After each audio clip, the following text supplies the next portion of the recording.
Okay, I have something really cool today. This is a two-door 1989 Nissan Sentra. I totally bought this car on a whim. It wasn't running.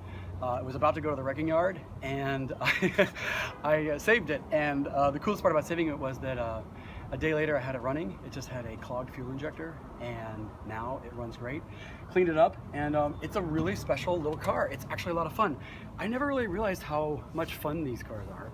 I've always been drawn to a four-door automatic just because I like family cars and the everyday car, and that's just kind of what I love. But I understand why people really customize this car.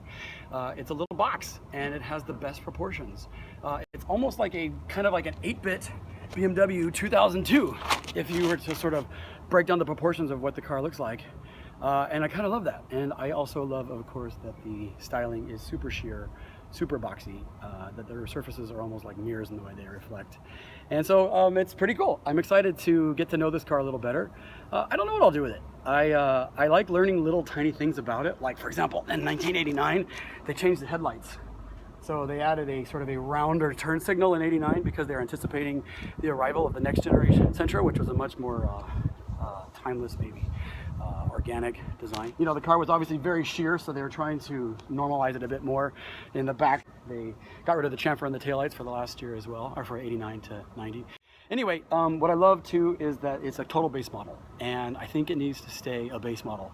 I remember in high school, these cars were bought by, students, by parents for their kids for their first car, and immediately the first thing that happened to them is they got lower and they got wheels and they got ground effects, and all the purity of the design was gone. And so it's really cool to find one that's not only not been modified, but that's totally rust-free and has a body on it that's phenomenal.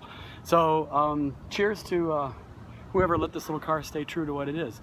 I'm gonna look forward to driving it and sharing it more with you, and we'll see if I keep it or restore it and sell it. Haven't decided yet. Anyway, thanks for watching. Bye.